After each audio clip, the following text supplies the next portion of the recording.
Halo teman-teman, Assalamualaikum warahmatullahi wabarakatuh. Apa kabar? Semoga teman-teman dalam kondisi sehat walafiat ya. Semangat menjalankan puasanya untuk yang menjalankan. Masih ada beberapa hari lagi teman-teman. Oke, perkenalkan gue Ajay, gue si netizen yang suka ngebahas bola. Ya, akhir-akhir ini gue sedang memperhatikan sosial media setelah Indonesia kalah 5-1 dari Australia kemarin ya. Dimana banyak sekali yang bilang kita jangan terlalu berekspektasi menghadapi Australia. Australia ini secara ranking FIFA memang jauh sekali di atas Indonesia dan sebagainya. Oke, di video kali ini gue ingin meluruskan yang namanya ekspektasi. Gini guys, dalam berekspektasi, dasar ekspektasi itu adalah realita dan momentum. Menghadapi Australia kemarin, realita yang terjadi adalah kita tampil dengan 95% kekuatan tanpa Hafner ya. That's it, cuma 2 pemain itu aja yang hilang. 90% kekuatan lah. Australia tampil dengan 50% kekuatan. Dan secara value kita juga unggul.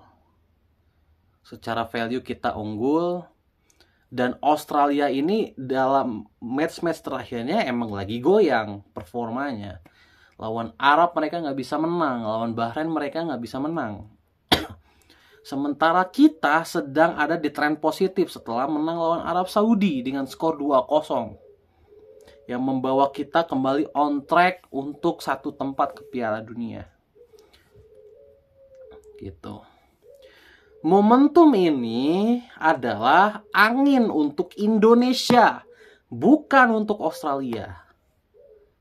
Jadi segala keuntungan ini lagi berpihak kepada Indonesia. Jadi, kalau teman-teman berekspektasi menang melawan Australia, itu adalah ekspektasi yang wajar, bukan tidak wajar. Kenapa? Karena semua angin lagi ada di Indonesia. Berbeda dengan kasus Piala Asia dulu atau Piala Dunia di pertandingan pertama di GBK, itu berbeda kasusnya.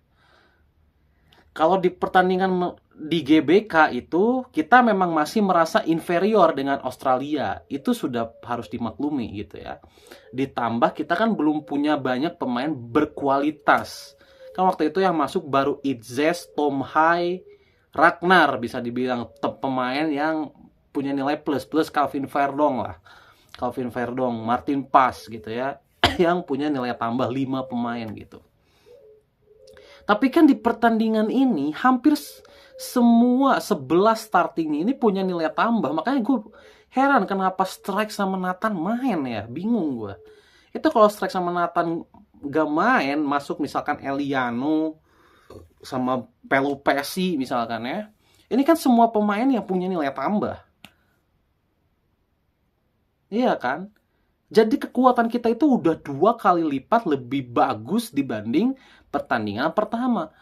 Wajar kalau kita berekspektasi menang. Karena memang semua situasinya itu mendukung. Dan toleransinya adalah kalah tipis.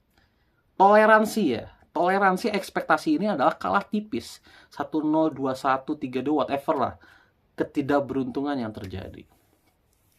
Tapi apa yang terjadi di lapangan adalah anti klimaks. Semua pemain ngedrop kecuali Ole Romani dan Eliano Reinders. Selain 2 pemain itu nggak ada pemain yang bermain di levelnya. Semuanya ngedrop. Ini yang terjadi. Ini saatnya kita untuk kecewa teman-teman. Ini adalah saat yang tepat untuk mengkritik PSSI, mengkritik Patrick Kluivert dan tim. Mengkritik PSSI kenapa? Karena PSSI begitu ambisius memecat Sintayong di tengah jalan, menggantikan dengan Patrick Kluivert, di kondisi Patrick Kluivert memang tidak punya persiapan yang banyak. Ini menurut gue adalah ego. Ini adalah ego dari PSSI. Dimana dia bergambling di tengah perjalanan. Bukan bergambling. Jadi gamblingnya ini nggak terlalu matang, nggak terlalu siap gitu. Kan terbukti kan? Tanpa persiapan mau dikasih pemain segambreng pun, mau bahasanya udah satu bahasa, kan ujung-ujungnya adalah performa di lapangan, bukan bahasa. Ujung-ujungnya adalah performa di lapangan. STY ini sudah punya ritme. Jadi berhasil atau gagal, ritmenya ini harus diteruskan. Kalau STY gagal kan dipecat, ganti juga sama Kluivert ujung-ujungnya kan. Tapi itu tidak beresiko pergantiannya kalau dilakukannya ketika STY memang sudah gagal. Tapi kan STY belum gagal.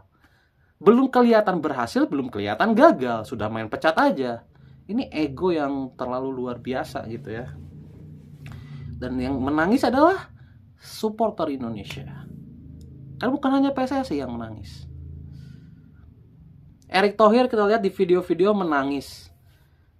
Ya salah sendiri ego gitu. Kayak gitu. Jadi gue akan mengkritik habis-habisan PSSI. Itu sudah harus kita lakukan guys. Gitu. Pak Erick Thohir ini harus disadarkan, meskipun dia sudah berbuat banyak untuk timnas Indonesia, bukan berarti dia bisa menuangkan 100% egonya untuk pekerjaan ini. Gitu. Karena PSSI ini milik bersama sebenarnya kan. PSSI ini kan bisa dibilang sebenarnya tidak ada ketuanya. Tapi dijalankan birokrasi, dijalankan fungsi administratif, terus ada ketuanya. That's it. Siapa aja kan bisa masuk PSSI. Semua rakyat Indonesia itu bisa masuk PSSI, teman-teman. Jadi kayak gitu, teman-teman. Nah, ekspektasi pertandingan menghadapi Bahrain. Gak ada ceritanya imbang atau kalah. Patrick Kluivert sudah punya pengalaman 1 game. Sudah melihat anak asuhnya bermain. Tidak ada ampun. Harus menang menghadapi Bahrain. Karena semua hal, kualitas kita menang. Kita main di rumah sendiri pula. Kita juga punya emosional, bisa dibilang. Kita punya emosi, kita punya dendam kepada Bahrain. Karena di pertandingan sebelumnya kita dicurangi. Ditambah pemain-pemain ini, ya kan ada yang cedera lah. Hilgers, Sandy Walsh cedera lah. Anggap aja mereka tidak bisa bermain. Tapi kan ada penggantinya. Ya kan, Sandy Walsh, ada Kevin Dix. Messi Hilgers, ada Rizky Ridho. Ada Justin Hubner juga yang udah balik. Jadi kekuatannya kan hanya berkurang kurang lebih 1% aja. Tidak ada alasan imbang bahkan kalah. Tidak ada alasan sama sekali. Kalau Patrick Kluivert bilang pertandingan menghadapi Bahrain akan sulit, menurut gua kita tidak boleh menurunkan ekspektasi karena pernyataan itu. Ekspektasi kita tetap harus tinggi. Kenapa? Supaya penilaian kita terhadap timnas ini sesuai dengan levelnya, teman-teman. Kita juga sebagai supporter jangan lagi lah merasa inferior, karena squad ini sudah mewah, udah nggak ada alasan lagi untuk inferior. Kita bolehlah inferior menghadapi Jepang, tapi menghadapi sisanya kita udah nggak boleh inferior lagi. Menghadapi Australia, gue melihat lah banyak komen-komen yang masih terkesan inferior lawan Australia. Padahal semua angin itu lagi ada di kita. Udah nggak ada alasan untuk inferior, guys. Karena sekarang lawan-lawan di Asia ini, selain Jepang sama Korea lah ya, ini kan 2 tim yang memang lagi gila-gilanya di Asia. Selain Jepang sama Korea, semua tim itu sudah bisa kita kalahkan, teman-teman. Jadi itu sekarang mindset yang harus kita catat di dalam otak kita sekarang sebagai supporter timnas, dengan timnas yang level sekarang. Bahwa kita adalah yang terbaik di ASEAN sekarang. Kita adalah salah satu underdog terbaik di Asia sekarang. Nggak ada lagi alasan lawan Arab kita bisa kalah, lawan Aussie kemarin kita kalah, lawan Bahrain dan Cina kalau ada satupun hasil imbang atau kekalahan, gue rasa Kluivert memang udah harus diganti. Ya ini adalah resiko PSSI. PSSI harus merubah lagi secepatnya. Mengganti dengan pelatih yang lebih siap. Taruhlah Kluivert doang lah yang diganti mungkin ya. Diganti dengan pelatih lainnya. Mumpung masih beberapa game gitu ya. Gitu. So jadi target kita adalah peringkat 3 dan 4 dan itu sangat realistis. Ya, kuncinya adalah mengalahkan Bahrain dan Cina. No mercy. Kalau kita tidak menang menghadapi Bahrain dan Cina, ada aja satu match yang terlewat, Kluivert selesai untuk gua. Terserah, kalau PSSI tidak mau Kluivert selesai, lebih baik kita protes keras kepada PSSI. Terserah nanti PSSI bakal seperti apa nanti. Karena ini jelas-jelas adalah ego yang bermain di sini. Jadi egonya harus dipertanggungjawabkan. Either PSSI-nya yang bertanggung jawab atau Kluivert sendiri yang bertanggung jawab. Dan di titik ini, menurut gue yang bertanggung jawab adalah Patrick Kluivert. Gitu. Kenapa gue bilang ini Kluivert yang salah? Karena PSSI sudah memberikan banyak hal kepada dia. Gitu. Asisten-asisten pelatihnya juga kan sudah banyak yang memantau pemain-pemain diaspora ini. Kemudian secara kultur juga udah sama gitu ya. Jadi PSSI mungkin kalau dibilang salah, mungkin 20% salah PSSI, 80% salah Kluivert dan timnya. Itu menurut pendapat gue tentang ekspektasi.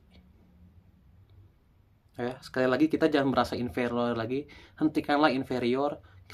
Kita harus anggap semua tim bisa kita kalahkan. Karena sudah waktunya kita naik kelas ke level itu. Oke?